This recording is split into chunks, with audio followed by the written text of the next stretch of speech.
오늘의 말씀 마태복음 4장 1절에서 11절입니다. 그 즈음에 예수께서 성령에 이끌려 광야로 가셔서 악마에게 시험을 받으셨다.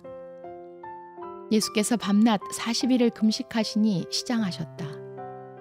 그런데 시험하는 자가 와서 예수께 말하였다. 네가 하나님의 아들이거든 이 돌들에게 빵이 되라고 말해보아라. 예수께서 대답하셨다.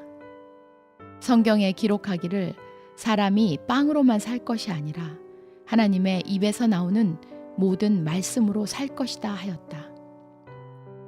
그때의 악마는 예수를 그 거룩한 도성으로 데리고 가서 성전 꼭대기에 세우고 말하였다.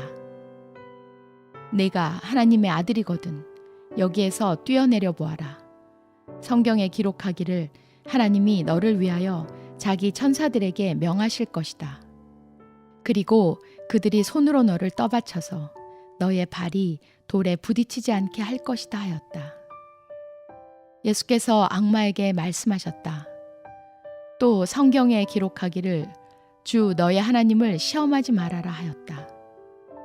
또다시 악마는 예수를 매우 높은 산으로 데리고 가서 세상의 모든 나라와 그 영광을 보여주고 말하였다. 네가 나에게 엎드려서 절을 하면 이 모든 것을 내게 주겠다.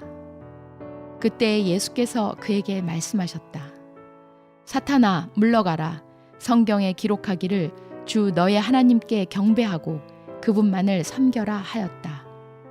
이때 악마는 떠나가고 천사들이 와서 예수께 시중을 들었다.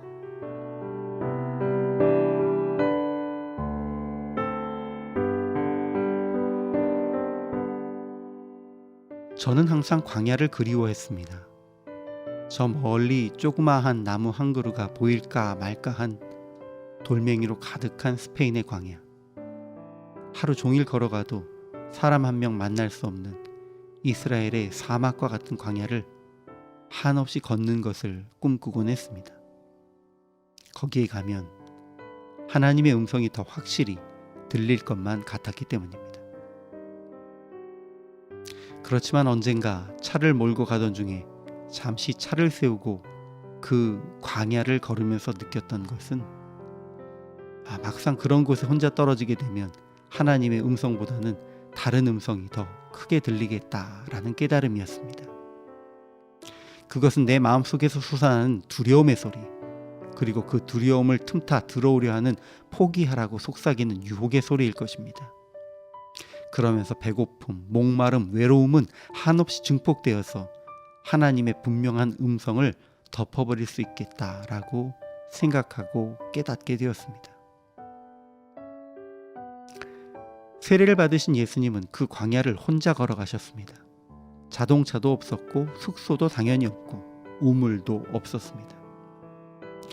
그냥 평온하게 하나님의 음성에 귀 기울이기 위해 광야에 가신 것이 아니라 수없이 들려오는 두려운 들짐승의 소리, 황량한 광야의 바람 소리, 자기를 흔들어 놓는 마음의 소리를 극복하고 하나님의 소리를 분명히 듣고 그 말씀에 힘입어 사역하시기 위해 성령의 이끌림을 받아 광야로 가신 것입니다. 우리가 흔히 광야에서 강하게 훈련되신 예수님이 하나님의 말씀으로 마귀의 시험을 이기셨다라고 생각하지만 사실은 예수님의 귓전을 맴돌던 모든 두려움의 소리와 마귀의 시험을 예수님이 기록된 말씀을 근거로 물리치신 후에야 비로소 평안함과 아버지와의 깊은 대화가 이루어졌을 것이다 라는 것을 지금 깨닫게 됩니다. 예수님이 사탄의 시험을 물리치신 후에 천사들이 나와 수종 들었다고 기록된 것은 그때에 비로소 예수님이 평안함 속에서 아버지와 깊은 대화의 시간을 가지실 수 있었다라는 것을 말하는 것입니다. 우리에게 광야는 하나님과 대화하는 장소이고 동시에 시험받는 장소입니다. 하나님의 음성을 듣기 위해 광야로 나갔다고 해서 그 즉시 하나님의 음성을 들을 수 있는 것도 아닙니다. 광야에 나간 사람들은 먼저 많은 두려운 소리, 유혹의 소리를 이겨내야 합니다. 그것을 이기기 위해 먼저 말씀으로 준비되어 있어야 하고 하나님을 향한 분명한 신뢰도 있어야 합니다. 그리고 말씀으로 두려움과 유혹의 모든 소리를 극복한 후에 우리는 비로소 하나님과 깊은 대화를 나누며 그분의 뜻을 이해할 수 있게 될 것입니다. 여러분, 만일 삶 속에서 두려움과 유혹의 목소리가 크게 들려온다면 이렇게 생각하십시오. 지금 당신은 광야에 있으신 것입니다.